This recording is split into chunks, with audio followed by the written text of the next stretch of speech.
요한복음 7장 18절부터 23절까지 같이 읽겠습니다. 요한의 제자들이 이 모든 일을 그에게 알리니 요한이 그 제자 중 둘을 불러 주께 보내어 이르되 오실 그이가 당신이 오니까 우리가 다른 일을 기다리오리까 하라 하매 그들이 예수께 나아가 이르되 세례 요한이 우리를 보내어 당신께 여쭈어 보라고 하기를 오실 그이가 당신이 오니까 우리가 다른 일을 기다리오리까 하더이다 하니 마침 그때 예수께서 질병과 고통과 및 악귀 들린 자를 많이 고치시며 또 많은 맹인을 보게 하신지라. 예수께서 대답하여 이르시되 너희가 가서 보고 들은 것을 요한에게 알리되 맹인이 보며 못 걷는 사람이 걸으며 나병 환자가 깨끗함을 받으며 귀먹은 사람이 들으며 죽은 자가 살아나며 가난한 자에게 복음이 전파된다 하라. 누구든지 나로 말미암아 실족하지 아니하는 자는 복이 있도다 하시니라. 아멘.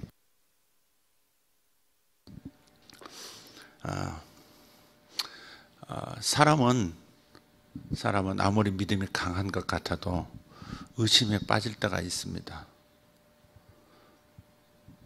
우리는 의심의 늪에 빠지고 불신의 덫에 발목 잡힐 때가 있어요. 우리 지금 믿음이 굉장히 불타오르는 것 같으니까 나는 그런 가능성 전혀 없어 그렇게 생각할 수 있지만 그렇지 않다는 사례가 여기 있습니다. 요한은 특별한 사람이었죠. 세례 요한 특별한 사람이었습니다. 나이 30이 될 때까지 평범하지 않은 삶을 정말 살았습니다. 30이 될 때까지 가족하고 붙어 산 것이 아니라 광야에 나가서 살았어요. 그의 부모는 제사장이었잖아요. 그런데 그런 광야에 나가서 길리움을 받았어요. 메뚜기 먹고 석청 먹고, 석청은 바위 사이에 있는 꿀을 채취해서 먹고 메뚜기 먹고, 옷도 낙타 털 옷을 입고, 그리고 그 광야에서 30년을 산 거예요. 평범한 사람이 즐길 수 있는 그 모든 것 하나도, 그중 하나도 경험하지 못한 채 광야에서 길리움을 받은 사람이에요. 오직 주의 길을 예비하는 사람으로, 예수님 오실 것을 준비하는 사람으로 광야에서 30년 동안 있었던 사람이에요. 뱃속에서부터 성령 충만을 받았던 유일한 사람이에요. 신구약 통틀어서 뱃속에서부터 성령 세례를 받은 사람은 한 사람밖에 없습니다. 그리고 성령의 이끄심을 따라서 광야에서 30년을 보낸 거예요. 가장 황금기잖아요. 그리고 6개월 만에 이스라엘에 등장을 해서 30년 만에 등장해서 단 6개월 동안에 이스라엘을 뒤집어 놨어요. 유대 사회가 다 뒤집어졌어요. 그의 메시지에 사람들이 자복하고 요단강에 와서 죄를 씻는 세례를 막 다 받은 거예요. 귀족부터 시작해서 평민에 이르기까지 군인들도, 심지어 로마 장교들도 와서 세례받고 완전히 엄청난 대부흥을 일으켰던 사람이 세례 요한입니다. 그는 예수님을 예비하는 사람이었기 때문에 예수님께서 30이 되셔서 요단강가에 세례받으러 오셨을 때 자기 눈에서 하늘이 열려버린 거예요. 그래서 예수님 위로 성령이 비둘기처럼 임하고 하늘에서 내 사랑하는 아들, 내 기뻐하는 자라는 음성조차 예수님이 보듯이 똑같이 본 거예요. 환상도 보았죠. 음성도 들었죠. 그리고 모든 마음의 증거도 받았죠. 그래서 세상 죄를 지고 가는 하나님의 어린 양이로다. 바리새인들이 예수님께, 요한에게 와서 질투심을 자극했어요. 당신의 제자들이 예수께 자꾸 가서 설교 드립시다, 이렇게.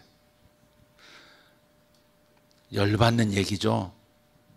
여러분이 오후 예배 참석 안 하고 이 옆동 지구촌 교회 가서 예배 드리고 왔다는 사실이 제게 알려졌을 때 제 심정이 어떻겠습니까?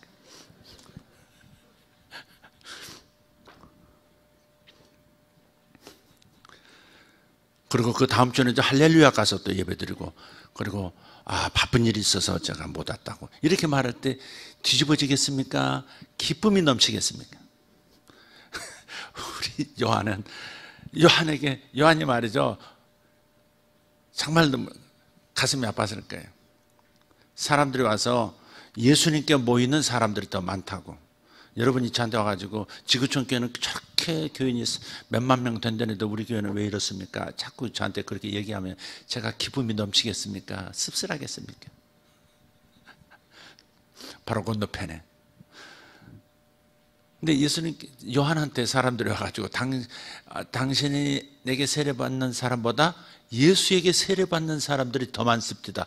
이렇게 얘기하는 거예요. 그럴 때도 요한은 뭐라 그러냐면 그는 흥하여야 하겠고 나는 쇠하여야 하리라. 그의 열정은 오직 예수님이 세상에 드러나는 거였어요. 완전히 100% 예수님에게 미친 사람입니다.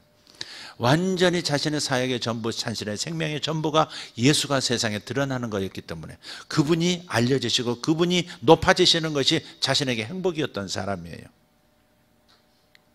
심지어 이렇게도 얘기했어요. 나는 물론 너희들에게 세례를 주지만 내 뒤에 오시는 한 분이 계시는데 그분은 성령으로 세례를 주실 분이야. 나는 그분의 신발끈을 고쳐 매드리는 것도 감히 할 수 없어 그랬거든요.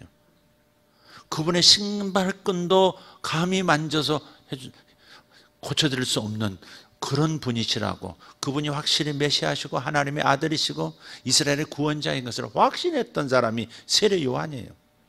딴 사람은 예수님을 몰라도 자신은 예수님을 세상에 소개했던 하늘의 증거, 성령의 증거, 아버지 하나님의 증거도 직접 경험했던 사람이 세례 요한이에요.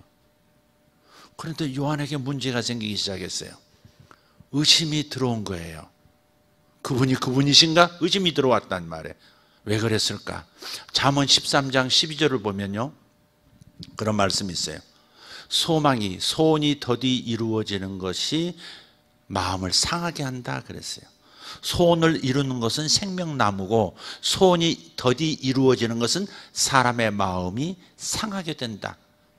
여러분, 하나님 때문에 마음이 상한 경우가 언제예요? 한번 가만히 생각해 보세요. 저도 마음이 상한 때가 있었어요. 제가요, 굉장히 뜨거웠던 사람인데요, 예배 때 절대 무릎을 펴본 적이 없는, 제 기억에 없는 사람입니다. 2시간씩 예배 드리는데 무릎 꿇고 마룻바닥에서 저는 그렇게 예배를 드렸어요. 찬송부터 시작해서 설교, 기도까지. 아니, 기도 시간 1시간, 2시간까지 하면 저는 그렇게 했어요. 그걸 한 거의 8년에서 10년 한 것 같아요. 이 무릎 이하 발목까지, 저 발등까지 새카맸거든요. 그런데 제가 청년기에 군대를 갈 때가 돼가지고 하나님께 기도를 했어요. 주님, 제가 이 불을 식혀서는 안 되겠습니다. 제가 군대 가서도 군종사병이 되게 해주십시오. 군대를 가지 않고 신학을 계속하게 해주시든지 아니면 군대 간다면 군종사병이 되게 해주십시오. 그런데 둘 다 됐을까 안 됐을까? 둘 다 안 됐어요. 기도 응답이 안 되니까 마음이 상하더라고요. 그리고 지금 잠깐 생각해 봐서 오늘 말씀을 묵상하면서, 여러분이 전할 말씀을 이렇게 묵상하면서 내가 시험했던 때가, 최초 시험했던 때가 그때였다는 거예요. 최초의 시험된 때가 바로 그때였어요.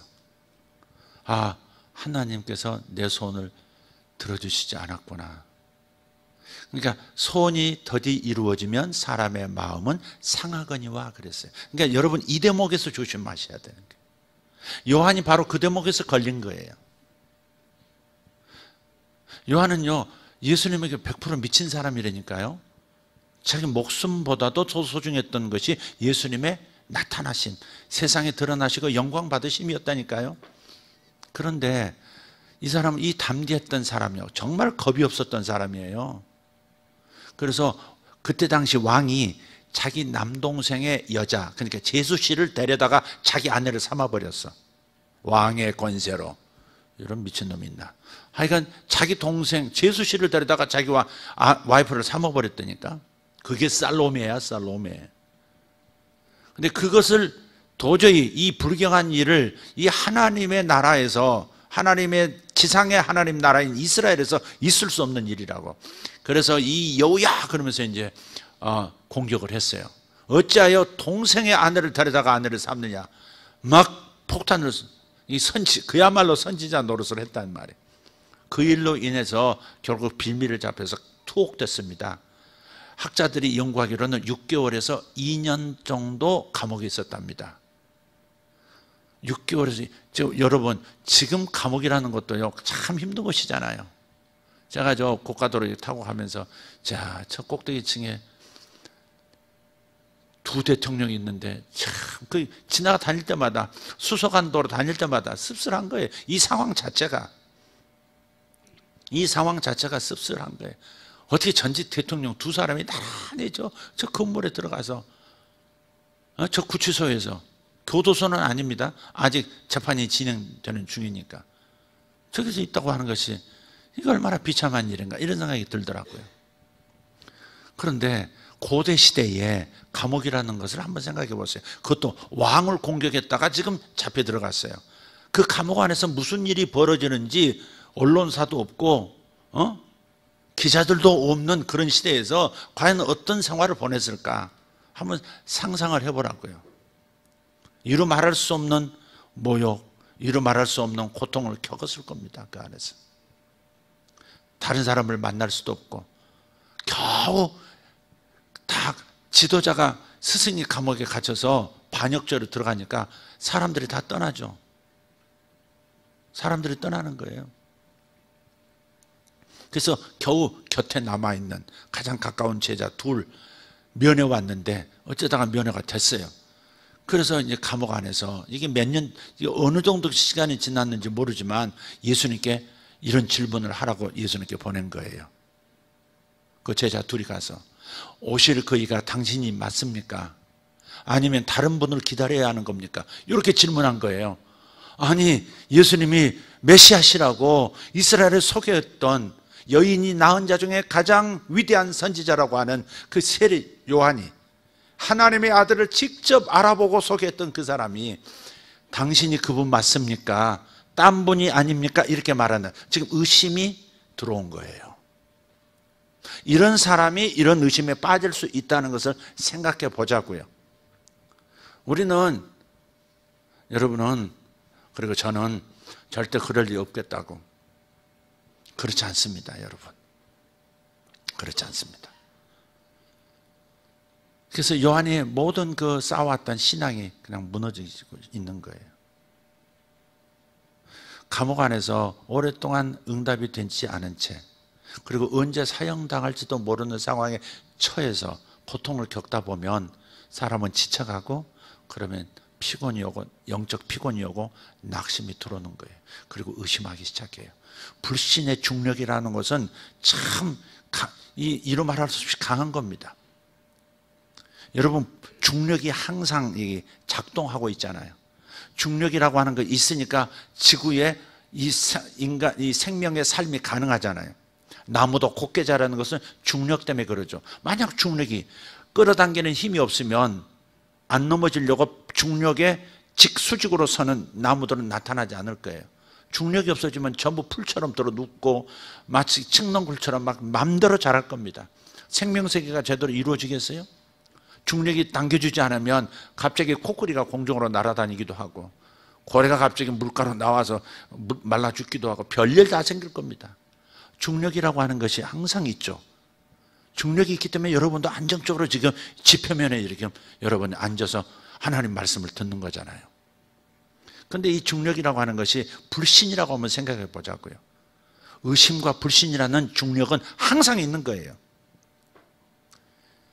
비행기가 엔진을 꺼버리면 즉시 불신이라고 하는 믿음이라는 엔진이 꺼져버리면 즉시 불신이라고 하는 중력이 여러분을 몰락시킬 거예요. 믿음에서 몰락시킬 것이고 하나님의 축복에서 멀어지게 만들 것이고 그리고 혼돈의 세계로 나가 떨어질 거고 죄악 세상으로 던져질 겁니다. 그래서 우리가 불신이라고 하는 중력, 의심이라고 하는 이 세력이 항상 작동하고 있다는 것을 생각하자 이 말이에요. 거들먹거리지 말고 나는 그런 시험에 들지 않습니다. 그런 소리 하지 말고 항상 가능성이 있다고 생각하는 겸손함을 가져야 돼요. 요한이 자빠졌잖아요. 아니 어떻게 요한이 그렇게 넘어질 수 있습니까? 당신 메시아 맞습니까? 오실 그분이 맞습니까? 아니 우리는 그렇게 말해요. 제가 예수님의 12 제자 중 한 명이었으면 내 믿음이 이렇지 않을 텐데 예수님 당시에 예수님의 측근이었으면 절대 나는 예수님을 철저하게 제대로 믿고 순종하며 위대한 사역을 했을 텐데 그렇게 말해요. 내가 환상을 볼 수 있었으면, 내가 하나님의 음성을 직접 들을 수 있으면, 하나님이 임재하셔서 내 온몸이 저릿저릿하고 그냥 기절하듯이 임재 가운데 쓰러지기도 했으면, 그러면 내가 이러지 않을 텐데, 내 믿음이 더 커졌을 텐데 이렇게 말하지만 요한을 보세요. 요한은 이 모든 것을 다 경험한 사람입니다. 그래도 넘어집니다. 그래도 넘어집니다. 영적 경험이라고 하는 것을 너무 과신하지 말라 이 말이에요. 에? 여러분의 은사 같은 것, 여러분의 경험 같은 것 너무 과신하지 말라고요. 감사한 일이지만 과신하면 안 돼요. 무엇이 이 불신이라고 하는 끌어당기는, 나를 몰락시키기 위해서 끊임없이 24시간 작동하고 있는 이 시스템, 어둠의 시스템을 극복할 수 있겠느냐 하는 문제예요. 요한이 넘어졌는데 나는 안 넘어진다고 장담 못하는데 그럼 어떻게 할 거냐 이거죠. 예수님께서 참 지혜로우신 분이시죠. 요한의 제자 둘이 와서 오실 그분이 당신입니까? 아니면 딴 분 기다려야 합니까? 이렇게 질문했을 때 요한이 넘어졌구나 주님 아시고. 참 이게 좀 재밌어요. 누가복음 7장 우리 읽었던 18절을 보시면 20절이 되겠습니다. 21절이 되겠습니다. 마침 그때에 그랬어요. 이게 이제 답이에요. 마침 그때에 예수께서 굉장히 기적 사역을 하고 계셨어요. 병든 자들을 고쳤어요. 귀신을 쫓아내고. 예수님께서 추가로 또 말씀하세요. 문둥병자가 낫고 죽은 자가 살아나고 막 이런 말씀을 하세요. 네? 그런 말씀을 하세요. 그리고 그 두 사람을 보냅니다. 보내기 전에 마지막으로 그렇게 말씀하세요. 마지막으로 하신 말씀이 누구든지 나로 말미암아 실족하지 아니하는 자는 복이 있도다 하시니라. 나 때문에 지금 요한이 실족한 거잖아요. 근데 나 때문에 실족하지 않는 사람이 복이 있다 하시면서 그 안에 어떤 기적들이 일어나는 것을 두 제자들이 보도록 했단 말이에요. 두 제자들이 똑같은 의심을 가지고 스승보다 더 큰 의심을 가졌겠죠. 스승이 얼마나 불쌍해요. 얼마나 불쌍하냐고. 다른 사람 다 버려도 의리상 버리지 못하고 스승을 옥중에 있는 스승을 뒷바라지하고 있는 이 두 제자의 시선을 한번 생각해 보세요. 거의 반역죄에 속하는 그런 죄목으로 들어가 있는 자기 스승을 따가운 시선에도 불구하고 그래도 감옥을 드나들면서 섬기고 있는 두 제자들이 얼마나 의리 있는 사람이에요. 그렇지만 이 스승이 예수님을 섬기다가 예수님을 위하여 움직이다가 지금 그렇게 됐단 말이에요. 그러니까 한편에 얼마나 갈등이 일어나겠냐고요. 그래서 와서 전할 때도 좀 세게 얘기했을지도 몰라요. 오실리까? 당신 맞습니까? 이렇게 했을지도 몰라요. 딴 사람 기다려야 되는 거 아닌가요? 이렇게 했을지도 몰라요. 지금 요한이 그 정도인데 제자들은 희미하죠. 자, 근데 여기에 참 묘미가 있어요. 여기에요, 예수님께서 기적을 일으키는 걸 보여주시고 가서 의심하지 말라고 지금 단순하게 말씀하신 게 아니에요. 자, 요한이 이런 의심에 들게 된 또 한 가지 요인이 있어요. 그 뭐냐면 예수님 당시 이스라엘 사람들은요, 메시아가 이 땅에서 하시는 일에 대해서 완전하게 알지를 못했어요. 우리는 알아요. 이제 예수님께서 2000년 전 이 땅에 초림 첫 번째 인간 되어 오실 때 그때 하시는 일은 죄인들을 위해서 속죄 사역을 하러 오셨다. 그리고 죽으시고 장사되시고 부활하시고 하늘로 올라가신 다음에 다시 이 땅에 오실 때까지 교회 시대가 있다. 즉 초림과 재림 사이에 지금 2000년이라고 하는 이 시간이 흐를 만큼 교회가 이 땅에서 존재해야 하는 중간기가 있다는 사실, 이것을 이스라엘 사람들은 몰랐단 말이에요. 성경을, 구약성경을 읽을 때, 요한을 포함해서 구약성경을 읽을 때 이해할 수 없는 구절들이 있었던 거죠. 그러나 사람들은 자기가 보고 싶은 것을 주목해서 보는 경향이 있어요. 다른 것도 이상한 구절, 이해할 수 없는 구절도 같이 고민해야 될 텐데 이해되지 않은 것은 던져놓고 보고 싶은 것만 보는 습관이 저들에게도 있었어요. 그래서 메시아가 오신다면 이 땅에서 일어나야 할 일이 일어나야 하는데, 그건 뭐냐?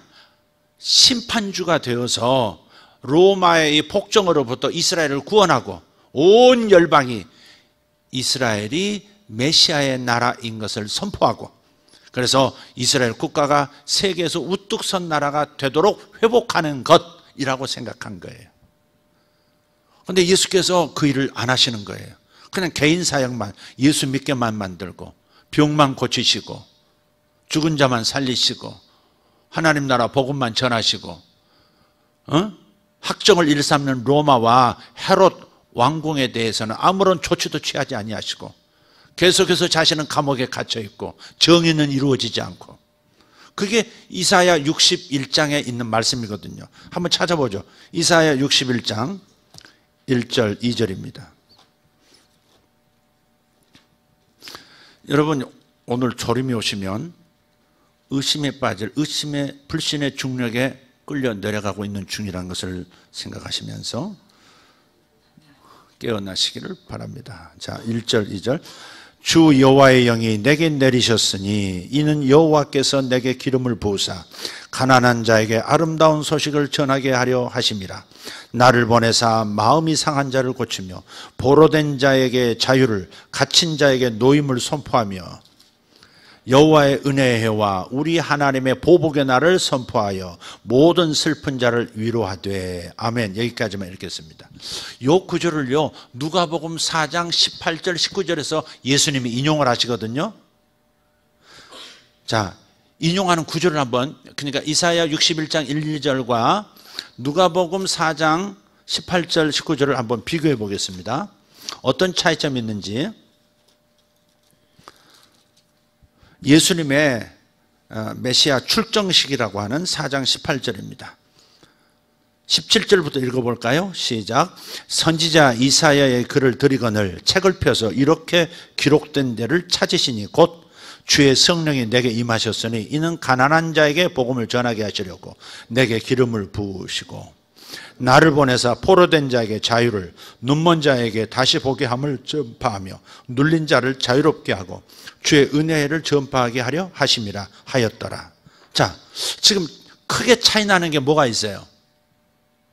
이사야 61장에서는요, 보복하시는 하나님 나라를 대적하고 하나님의 사람들을 대적했던 모든 세력들에 대해서 보수하신다, 복수하신다, 그렇게 되어 있거든요. 메시아가 오시면, 성령이 임하시면 복수하시는 하나님으로 나타나기도 하신다고 기록되어 있어요. 근데 예수님께서요, 그 61장 2절 그 뒷부분 있잖아요. 은혜의 해를 전파하며 하고 그 다음에 복수해 주신다는 그 부분을 인용을 안 하세요. 싹 빼버리세요. 그리고 은혜의 해를 전파하게 하심이라 하고 딱 끝내버려요. 자, 예수님이 틀린 걸까요? 성경이 좀 틀린 걸까요? 둘 다 맞죠? 자, 이건 뭐예요? 예수님께서 처음 이 땅에 오셨을 때 2000년 전에는 바로 이 일만 하시는 거예요. 그리고 교회 시대가 길게, 복음 전하는 시대가 길고 마지막 재림의 시대에 와서 그분은 이제 더 이상 예수 믿으라고, 구원받으라고 말하지 않으세요. 그분이 오시면 그때부터는 믿는 자와 믿지 않는 자를 갈라버리시고 자신들이 행한 대로 심판하시는 심판이 시작돼요. 빨리 오시는 게 좋겠어요? 조금 이따 오시는 게 좋겠어요? 갈등 생깁니까? 여러분, 주님께서 재림하실 때 하실 일이 복수하시는 일이에요. 하나님을 대적하고 그분께 순종하지 않고 하나님의 말씀을 거절했던, 복음을 거절했던, 사명권을 찢어버렸던, 십자가의 사명권을 찢어버렸던 이 오만한 세상에 대해서 주님은 심판하시죠. 복수하신다고요. 재림은 그런 거예요. 우리 예수 믿는 사람들은 주님이 재림이 우리 몸의 부활이니까 더 좋은 일이죠. 할렐루야. 어쨌든 2000년 전 세례 요한은 재림과 초림을 구분하지를 못했다고요.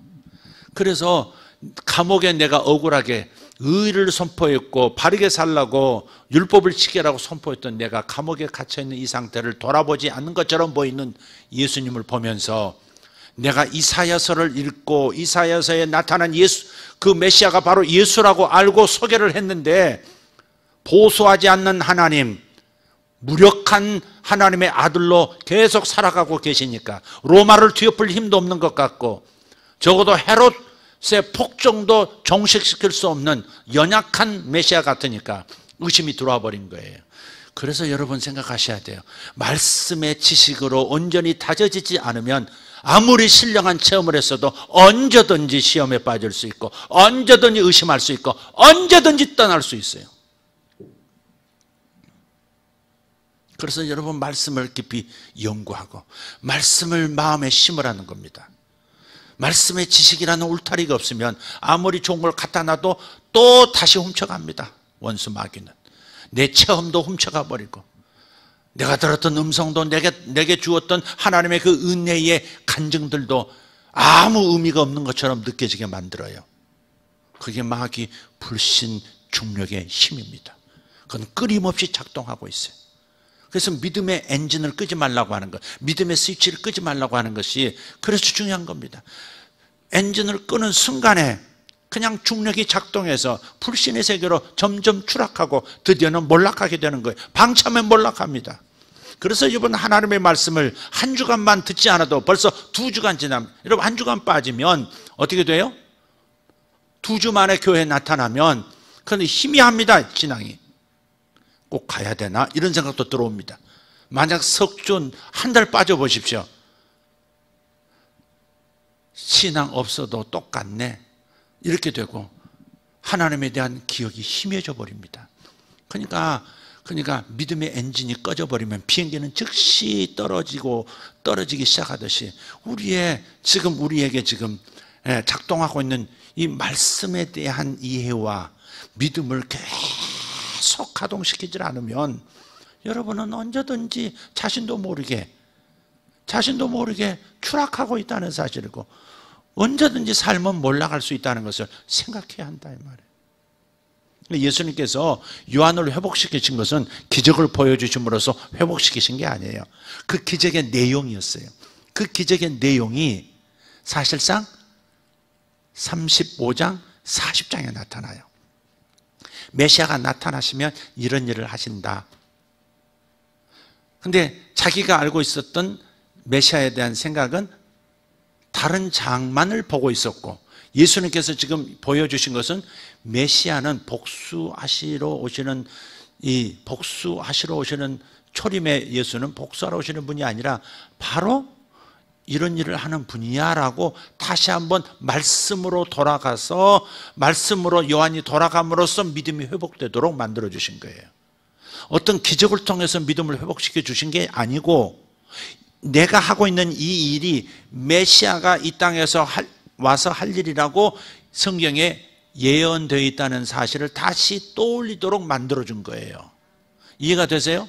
그러니까 결국 우리는 어떤 기적이라든지 영적인 체험들이 우리의 신앙을 끝까지 지탱해 주는 것이 아니고 결국은 하나님의 말씀으로 다져진 나의 마음, 나의 뇌라야 자기 신앙의 어떤 불신의 중력을 이겨내고 계속 믿음의 엔진을 끄지 않고 날아가게 만드는 그런 힘이 있게 하는 거예요. 그래서 요즘 제가 여러분에게 늘 말씀드리잖아요. 오직 말씀을 많이 연구하라. 말씀을 자꾸 읽어라. 말씀을 읽고 말씀을 암송하고. 말씀을 암송하면 뭐 해요? 정말 암송하고 계시나요? 정말? 한 주에 여러분 설교 본문 중에서 마음에 닿는 구절들 있잖아요. 그거 암송하시라고요.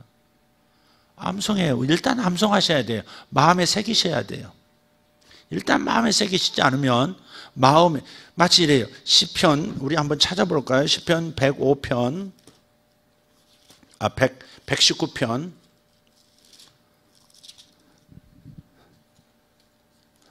시편 119편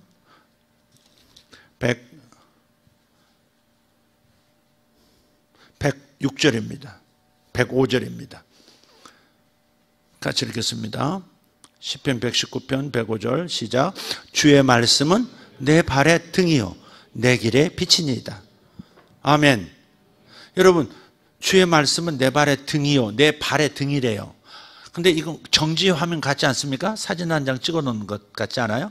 내 발의 등이래. 정지 화면. 근데 그 다음 내 길의 빛이니다. 길은 뭐예요? 내가 지금 걸어가고 있는 동영상이 연상되죠. 빛이 계속 비치면서 그 빛을 따라서 내가 움직이고 있는 동영상 화면이에요, 지금 이게. 그래서 주의 말씀은 내 발의 등이요 라고 끝나면 안 돼요. 하나님의, 마치 이와 같아요. 여러분이 하나님의 말씀을 암송하면요, 여러분 안에 등불을 하나 준비해 둔 것과 똑같아요. 근데 여러분 마음에 등이 하나 켜진 거예요. 등이 하나 있는 거예요. 그런데 그 다음 뭐예요? 빛이니다. 등에서 빛이 나야 되잖아요. 등은 준비됐는데 빛이 안 나면 돼야 안 돼요?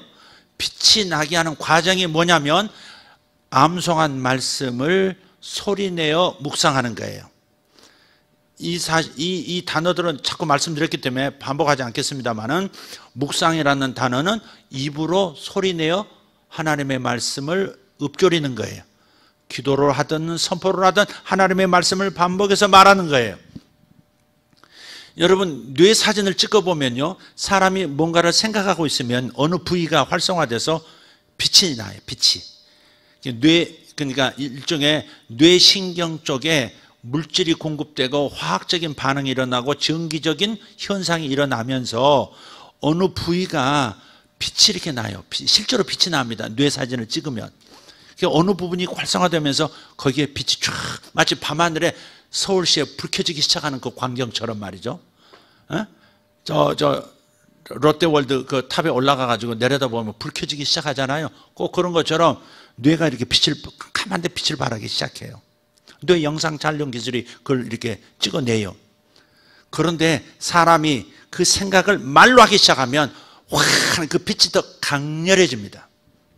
그러니까 하나님께서 말씀을 하심으로 빛이 있으라 하셨듯이, 빛이 창조되고 그 빛이라는 에너지를 가지고 모든 만물들을 만들어내듯이, 우리도 등만 가지고 있지 말고 말씀을 암송한 상태로, 기억한 상태로만 있는 것이 아니라 주야로 일하면서 공부하면서 주야로 말씀을 입으로 말하기 시작하면 그야말로 내 뇌는 밝아지기 시작할 것이고 뇌를 통째로 하나님께 맡길 수 있는 상태가 되는 거예요.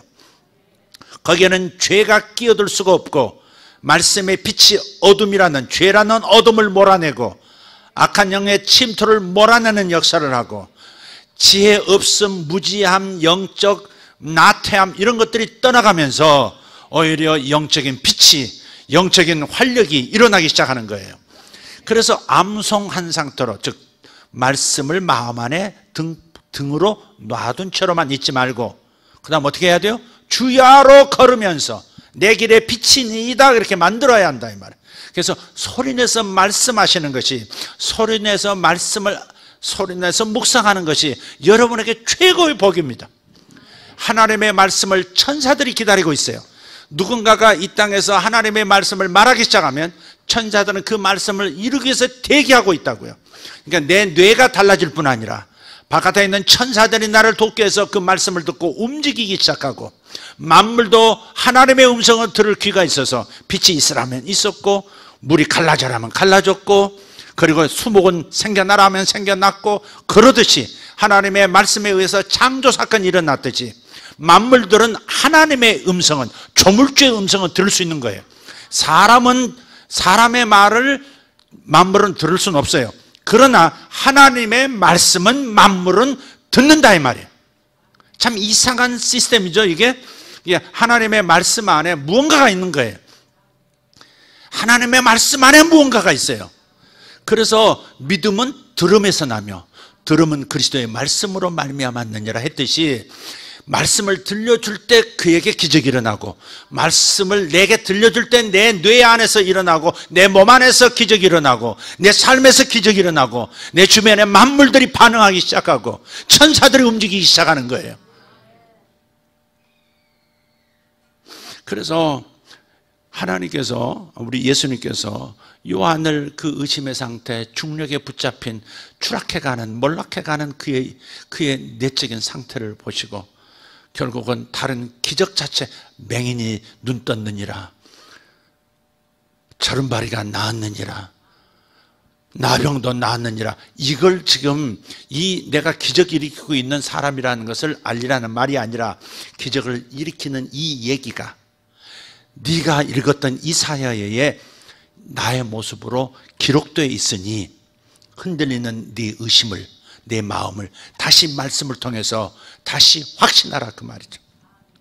내가 네가 소개했던 메시아가 맞다는 사실을 다시 한번 이사야서를 통해서 확신하라고 말씀으로 요한을 인도하신 거예요. 예수님 이렇게 하실 수 있었겠죠. 가서 전해라, 내가 알고 있다고, 내가 면역하겠다고, 미안하다고, 나도 네 심정을 안다고, 내가 여기서 중보 기도할게, 니들이 대신 기도받고 가서 네 스승의 손을 얹고 기도해줘, 뭐 이런 거 하시지 않았어요. 그런 걸 하시지 않았다고요. 그런 것은 일시적인 위로는 될 수 있지만 그의 믿음이 다시 서도록은 못한다는 것을 알고 계신 거예요. 이미 요한은 예수께서 무슨 일을 하고 계시는지 알고는 있었어요. 예수께서 기적을 행하는 분인 것은 알았어요. 그러나 기적을 행하는 이 스토리들이 바로 메시아됨을 증거한다는 예언서, 그러니까 성경의 말씀에 이미 기록되어 있다는 사실은 생각을 못하고 그래서 의심에 빠져버린 것이다, 이 말이죠. 그러니까 여러분들이 어떤 일을 체험하더라도 반드시 말씀으로 돌아가서 확인하고, 그래야 울타리를 쳐줘야 내게 주신 이 아름다운 영적 경험들에 대한 울타리를 세워주는 것이고, 이 간증들이 끝없이 내 안에서 재생산되면서 감사가 멈추질 않고 기쁨이 멈추질 않게 되는 거예요. 기적 자체에, 영적 경험 자체에 모든 걸 거시면 안 돼요. 아시겠죠? 영적 경험 없이 말씀만 하라는 게 아니에요. 말씀 자체가 영적 경험을 이끌어내야 하는 거니까. 그지만 그 영적 경험이 여러분의 모든 것을 보장한다고, 믿음을 보장하고 여러분의 죽을 때까지의 신앙을 보장해 주지는 못한다는 것을 기억하자, 이 말이에요. 요한도 넘어졌다면 저도 여러분도 넘어질 수 있어요. 그렇게 주님을 사랑하던 사람이 교회의 대적자가 되기도 하잖아요. 에? 교회의 대적자가 되기도 하는 거예요. 그래서 여러분은 항상 말씀으로 다져진 마음을 가지셔야 돼. 여기 있는 주의 말씀은 내 발의 등이요 내 길의 빛입니다. 다시 말씀드려요. 여러분의 어둠과 여러분이 싸워서 여러분은 절대 이기지 못합니다. 여러분의 약점과 여러분이 싸워서 여러분은 이길 확률이 거의 없어요. 여러분 속에 스며든 어둠, 여러분이 그토록 떼어내버리고 싶은 여러분의 그 지긋지긋한 이 자기의 문제, 자기의 중독, 이런 것들 스스로 이길 수 없어요. 이길 수 없으니까 넘어져도 좋다 이렇게 받아들이면 또 속는 거죠. 아니에요. 스위치를 올려야 되는 거죠. 빛이 어둠과 싸우도록 하는 거예요. 내가 어둠을 몰아내는 게 아니고 빛만 들어오면 어둠은 물러가는 거예요. 그러니까 오직 여러분이 등을 마련하고 등에 불을 당기셔야 돼. 이걸 하느냐 안 하느냐가 제일 중요한데, 여러분이 하고 있는 것을 확인하는 시스템을 어떻게 만들까, 이런 생각도 지금 해봐요. 목장에 앉아서 이상한 잡담 나누지 마시고, 그것도 필요하다는 걸 알아요. 세상 얘기 나누는 거 좋아요. 삼성, LG도 좋고, 야당, 여당도 좋아요.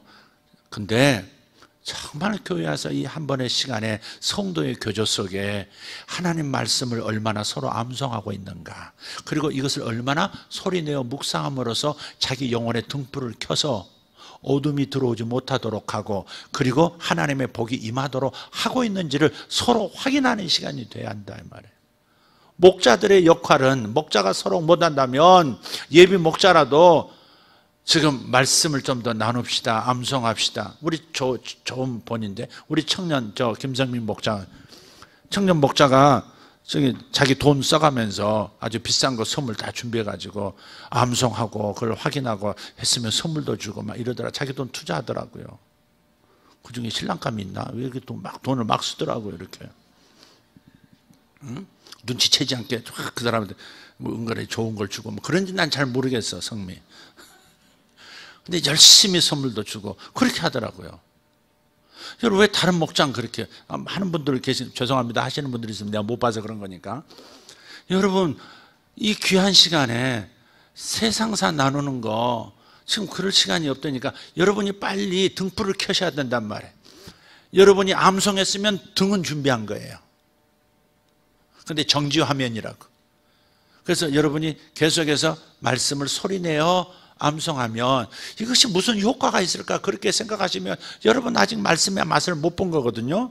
그 103절에 보면 주의 말씀의 맛이 내게 어찌 그리 단지요 내 입에 꿀보다 더 단이다. 꿀이 달아요, 안 달아요? 너무 달아서 많이 못 먹지. 근데 말씀이 너무너무 달고 지치지 않는 열정을 불러일으켜요. 이 사람은 그걸 안 거예요.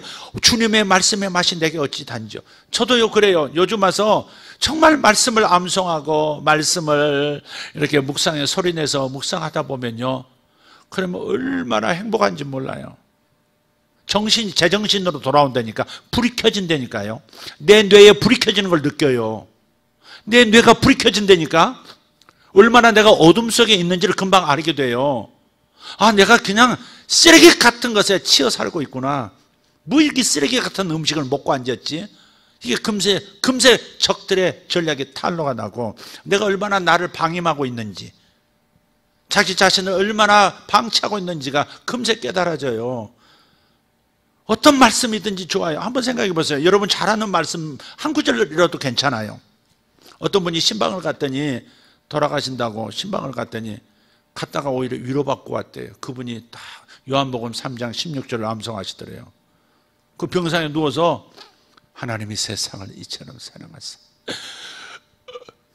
독생자를 주셨으니,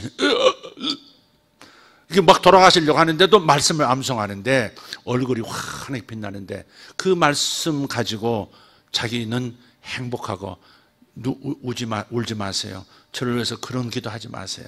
저 굉장히 행복합니다. 몸은 고통 속에서 숨이 멎어가는 상황인데도 말씀 암송하면서 그렇게 하는데 완전히 죽음으로부터 자유한 모습이에요. 제가 한번 해봤어요. 하나님이 세상을 이처럼 사랑하사. 제가 쭉 단번에 외우지 않아요. 다 암송하고 있는 구절이에요. 하나님이 세상을 이처럼 사랑하사. 하나님이 세상을 이처럼 사랑하사.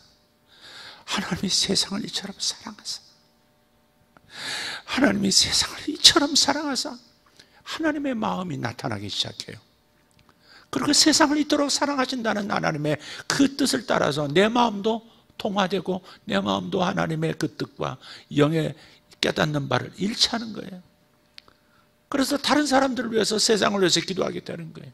오늘 아침에 산불을 놓고, 이게 깨진 유리창의 법칙이라고 자꾸 참 이상하게 요 한 1, 2년 동안에 계속 불로, 저 박정권은 그냥 한 방에 물 때문에 그냥 날아가 버렸는데, 나는 세월호 때문에 날아갔다고 난 믿어요. 민심의 이반은 바로 거기서 시작됐다고 믿어요. 작은 뭐 경제적인 경종육자, 그거보다도 명분이 없어진 것은 세월호, 그때에 정말 제대로 대통령의 역할을 못한 그 물에서 날아가 버린 거라고 생각해요. 물에 쓸려가 버렸어요. 근데 이 정권은 지금 계속해서 잔불들이 얼마나 불 때문에 많은 사람이 죽는지 몰라요. 참 이상한 일이에요. 하나님은 세상에 대해서 심판자로 서 있다니까요.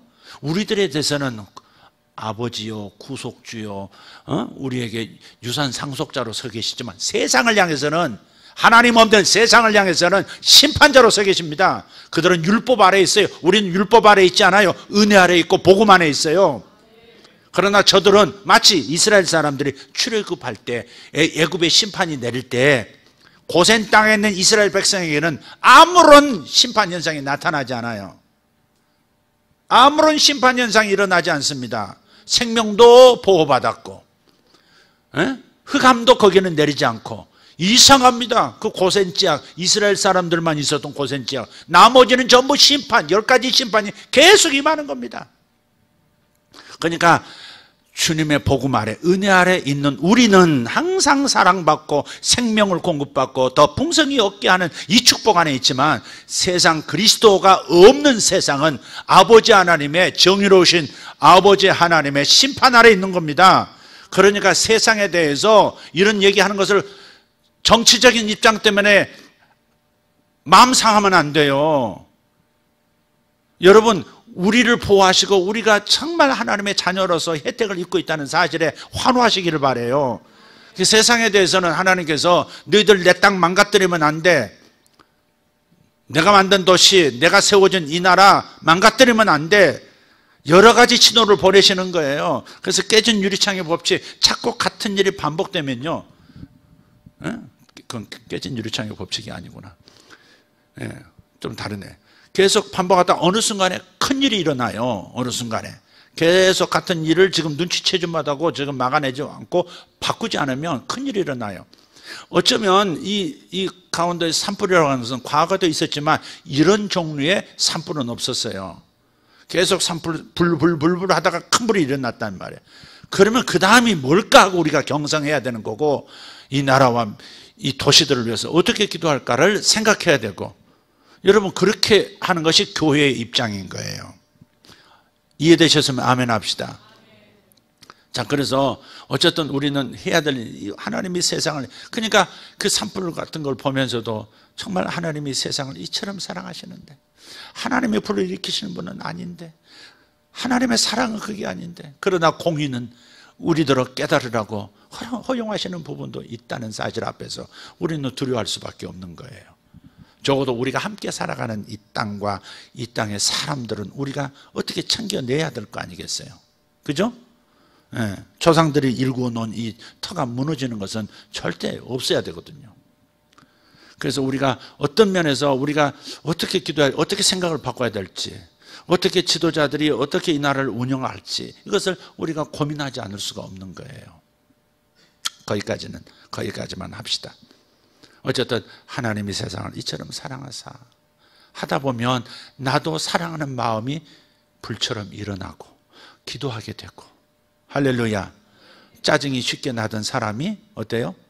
이제는 평온 속에서 다른 사람을 관대하게 봐주고 기다려줄 수 있는 사람이 되고, 그 말씀의 위력은 큰 거예요. 여러분, 이루 말할 수 없습니다.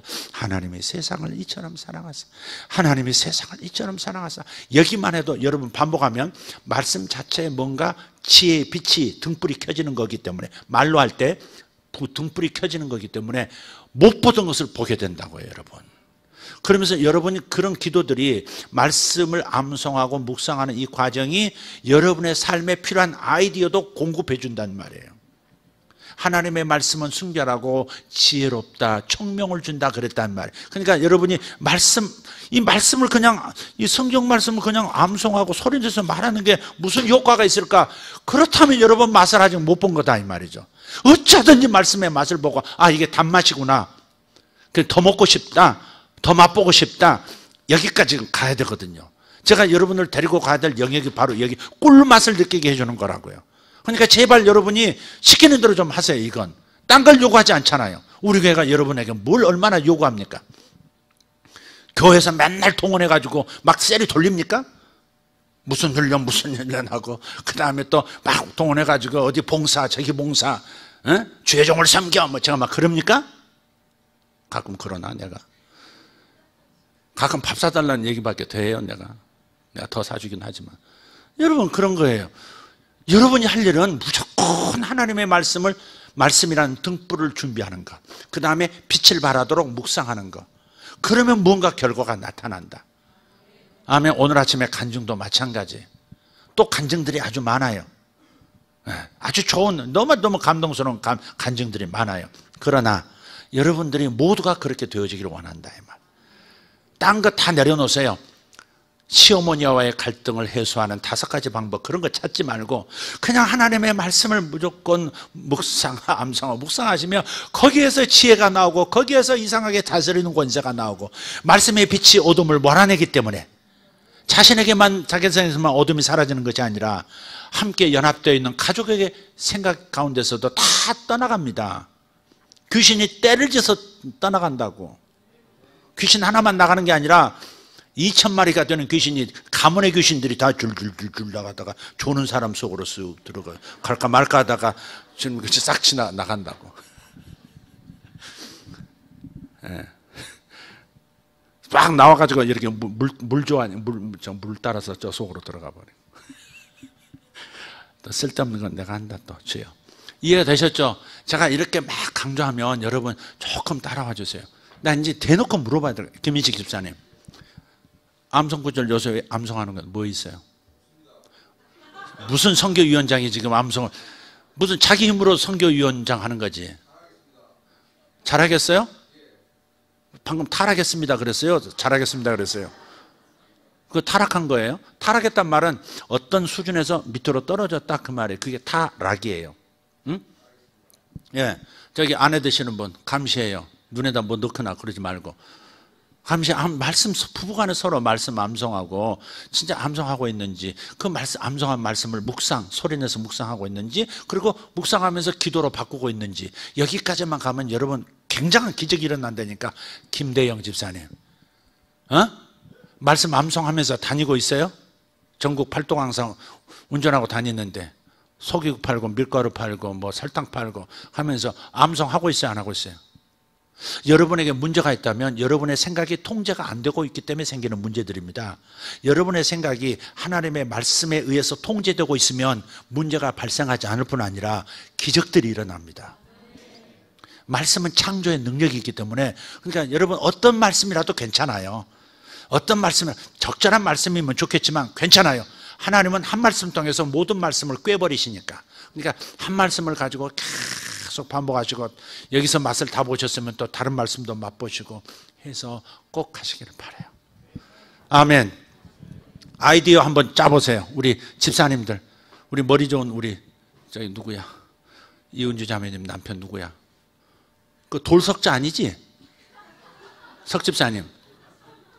아, 실제 돌석자예요? 주여.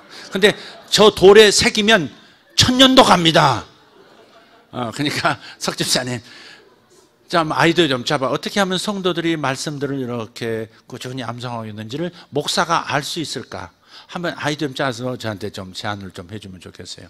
명분 비싼 수염이나 기르지 말고 아이디어를 좀 길러내봐. 이 목사가 계속 같은 말을 반복하게 하지 말고 잘하고 있는지, 경험하고 있는지, 그래서 얼마나 이 통계가 나와야 되거든요. 말씀 암송과 묵상과 말씀 기도가 얼마나 실생활에 효과가 있는지 통계가 좀 나와야 돼요. 임상이 나와야 된다고. 그래서 여러분이 좀 좋은 제안 있으면 저한테 해주시면 되겠습니다. 요즘은 말씀이 꼭 같은 데로 가죠, 그죠? 네, 여러분이 안 듣고 싶어도 들을 수밖에 없고 할 때까지 저는 말씀을 해야 하는 것입니다. 네, 감사합니다. 우리 다 같이 하나님 앞에 일어서서 찬양합시다. 주의 말씀은 내 발의 등이요 내 길의 빛이니이다. 시편 119편 106절 말씀. 오늘 이 말씀 암송하시죠? 오늘 이 말씀 암송하시죠? 할 수 있다면 103절도 같이 암송하시면 좋겠지만 여러분 또 부담스러워하니까 시편 119편 106절 105절이죠. 105절. 주의 말씀은 내 발의 등이요 내 길의 빛이니이다. 시편 119편 105절 말씀. 다시 한번 시편 119편 105절 말씀. 주의 말씀은 내 발의 등이요 내 길의 빛이니이다. 여러분 이 말씀을 알았어 그러고 끝나지 말고 소리내서 말하기 시작하면, 그리고 꾸준히 10분 20분 완전히 젖어들기 시작하면 이상한 일이 여러분 안에 일어나고 병도 낫고 귀신도 떠나가고 할렐루야, 창조의 역사가 일어나기 시작할 거예요. 틀림없습니다. 저는 임상을 경험하고 있는 중이고 앞으로도 더 많은 것을 경험할 것이고, 그래서 여러분도 함께 하실 수 있기를 예수 이름으로 정중하게 권합니다. 할렐루야. 주님의 부르심에 응하십시다. 할렐루야. 아멘. 주의 말씀은 내 발의 등이요 내 길의 빛입니다. 주의 말씀을 내 안에, 등불을 내 안에 두고 등불을 켜기를 원합니다. 등을 마음 안에 두고 등불을 당기는 자들 되기를 원합니다. 불신의 중력을 이기는 방법, 불신의 중력을 극복하는 방법, 오로지 말씀에 대한 믿음을 놓치지 않는 것, 말씀의 스위치를 꺼버리지 않는 것입니다. 말씀의 스위치를 계속 주야로 24시간 3시간 묵상, 10시간 묵상, 일하면서 묵상, 잠자면서 묵상, 깨어나면서 묵상, 잠들면서 묵상, 하나님의 말씀의 지배를 받을지어다. 하나님의 말씀의 지배를 받을지어다. 내 뇌를 통째로 하나님의 말씀에 맡길지어다. 주님 감사합니다. 주여, 할렐루야. 아버지 감사합니다.